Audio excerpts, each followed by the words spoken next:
오늘 이 아침 우리가 함께 묵상할 말씀은 아모스 1장 3절에서 2장 3절까지의 말씀입니다.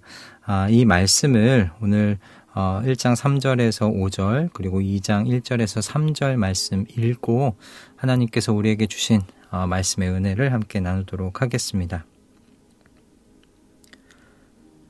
나 주가 선고한다. 다마스쿠스가 지은 서너 가지 죄를 내가 용서하지 않겠다. 그들이 쇠돌이깨로 타작하듯이 길르앗을 타작하였기 때문이다. 그러므로 내가 하사엘의 집에 불을 보내겠다. 그 불이 벤하닷의 요새들을 삼킬 것이다. 내가 다마스쿠스의 성문 빗장을 부러뜨리고 아웬 평야에서는 그 주민을 멸하고 벳 에덴에서는 왕권 잡은 자를 멸하겠다. 아람 백성은 기르로 끌려갈 것이다. 주님께서 말씀하신다. 나 주가 선고한다. 모압이 지은 서너 가지 죄를 내가 용서하지 않겠다. 그들이 에돔 왕의 뼈를 불태워서 재로 만들었기 때문이다. 그러므로 내가 모압에 불을 보내겠다. 그 불이 그리옷 요새들을 삼킬 것이다. 함성과 나팔 소리가 요란한 가운데서 모압이 멸망할 것이다. 모압의 통치자를 멸하고 모든 신하들도 그와 함께 죽이겠다. 주님께서 말씀하신다. 아멘. 제가 청년 때 설교 중에 목사님께서 이런 말씀을 들으신 적이 있으시다면서 이야기를 해 주셨습니다. 목사님은 세상을 잘 모르셔서 정직하게 살라고 하시는 겁니다. 세상에서 정직하게만 살면 망합니다. 적당히 법도 이용할 줄 알고 업계의 관행을 눈 감고 받아들이기도 해야 보통의 삶이라도 유지할 수 있어요. 아무리 실력이 좋아도 실력만으로는 입찰에 들어가면 안 됩니다. 로비해야 합니다. 일이 되도록 사람이 판을 짜고 관계를 움직여야 합니다. 목사님은 교회 안에만 계셔서 세상을 모르셔서 그렇게 이야기하시는 겁니다. 이 말을 들으면 두 가지 반응으로 나뉠 수 있을 것 같습니다. 그래, 그 말이 맞아. 또는 반사적으로 그건 틀린 말이야. 그렇게 거부하는 반응들입니다. 그런데 이 두 반응보다 더 중요한 것이 있어요. 이 말 안에 어떤 전제가 숨어 있는지를 봐야 한다는 겁니다. 전제가 무엇입니까?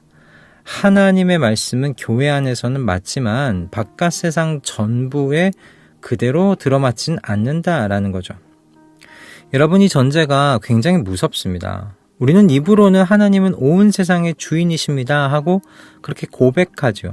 그런데 마음 깊은 곳에서는 안 되는 것도 있다고 여기는 그런 부분들이 있다는 거예요.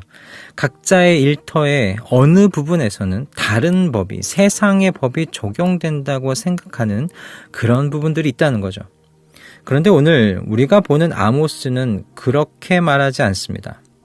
오늘 본문을 보시면 전체를 다 보시면요, 6나라가 차례로 등장을 합니다. 다마스쿠스, 가사, 두로, 에돔, 암못, 모압, 이렇게 6나라가 등장합니다. 자, 여러분, 이 나라들의 공통점이 무엇입니까? 이스라엘이 아니라는 거죠. 신의 산 언약을 받은 적 없는 이방 나라들입니다. 모세 율법을 가져본 적 없는, 근처에도 가보지 않은 사람들입니다. 여호와는 한 분이시니라고 그런 말씀을 들어본 적도 없는 백성들입니다. 그런데 아모스 선지자가요, 이 나라들을 향해서 똑같은 공식으로 선포를 하고 있어요. 그 원어에는 이런 말씀으로 나옵니다. 코 아마르 예호와, 여호와께서 이와 같이 말씀하신다, 이 말입니다. 이 한마디가요 6번이나 반복되는 것을 볼 수 있습니다. 그러니까 각 나라마다 한 번씩 반복해서 이야기합니다. 여러분, 이 표현이 종교적 표현처럼 들리겠지만 절대 그렇지 않습니다. 그 고대 근동에서 이 말은 여러분 정확하게 외교 용어였어요.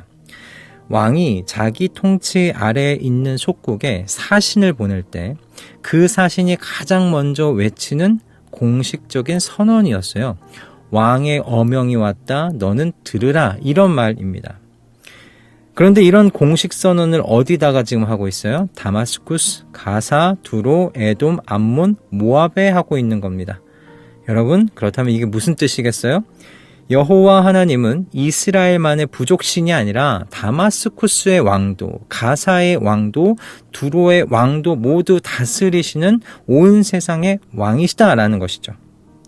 그런데 더 놀라운 건 여러분, 이 나라들이 심판을 받는 이유입니다. 여러분 이 나라들의 죄목을 한번 찬찬히 읽어보세요. 다마스쿠스는 전쟁에서 쇠타작기로 사람을 으깬 것이 죄가 됩니다. 가사는 공동체 전체를 사로잡아서 노예로 팔아버린 것이 죄가 되었고요. 에돔은 형제 나라에 대한 그 묵은 분노를 끊임없이 품은 것이 죄가 되었습니다. 여러분 이 중 어느 나라도 내가 여호와 앞에 죄를 지었다고 생각하지 않아요. 이들은 그저 각자 자신들이 있는 영역에서 통하는 논리로서 움직였을 뿐입니다. 그러니까 다들 그렇게 해 그런 거죠.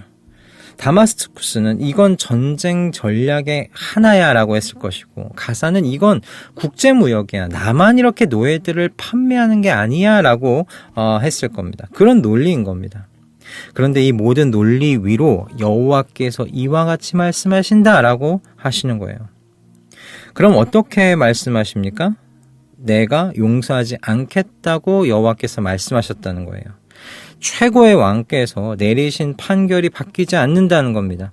다마스쿠스가 자신들의 신인 하닷에게 아무리 제사를 지내도, 가사가 자신들의 신인 다곤에게 아무리 제사를 지내고 의지해도 그 영역의 신들이 하나님의 판결을 멈출 수 없다는 거죠. 이걸 몇 번 반복합니까?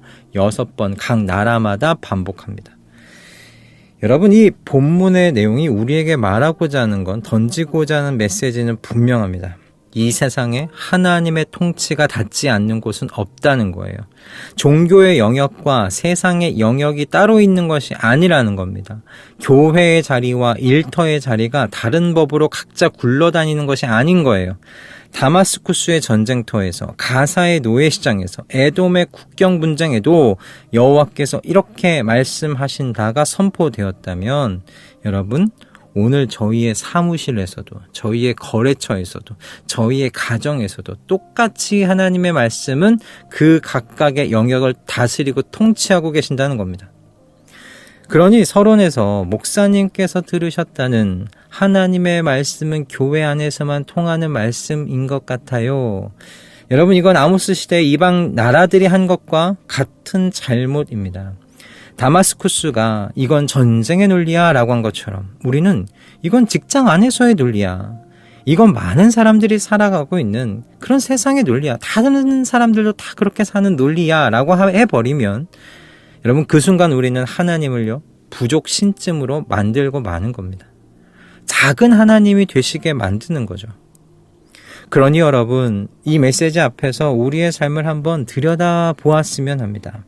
저희가 하나님을 작은 영역에 가두는 건 여러분 사실 어떤 의식적인 결정들이 아닙니다. 어느 순간 자연스럽게 생각하게 되는 거죠. 그래서 우리의 삶의 자리를 유심히 들여다보아야 됩니다. 여러분 왜 이렇게 자연스럽게 우리가 되는가? 여러분 주일은 하나님의 시간으로, 그리고 월요일부터 토요일은 나의 시간으로 생각하는 이런 시간의 분리가 자연스럽게 나의 삶 속에 들어왔기 때문이고요. 교회에서는 사랑과 인내에 대해서 너무 자연스럽게 생각하고 그것을 대하고 적용하지만, 직장에서는 생존을 위한 무한 경쟁으로 그 판단의 기준의 분리가 삶의 뿌리를 내렸기 때문입니다. 그리고 신앙은 영적인 것이고 사적인 영역이고, 학문이나 일은 세속적이고 공적인 영역이라고 생각하고 가르침을 받으면서 여러분 지식의 분리가 일어났기 때문이죠. 그렇게 이런 것들이 여러분 차곡차곡 쌓여서 나라는 이 한 사람을 지금 두동강 내어버리고 있는 겁니다.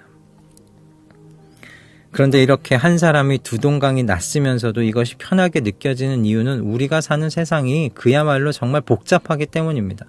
신앙의 원칙을 그대로 어떻게 적용해야 할지 잘 모르겠지만, 또 그렇게 적용해서 살면 어디선가 손해보는 일이 발생할 것 같기 때문이겠지요.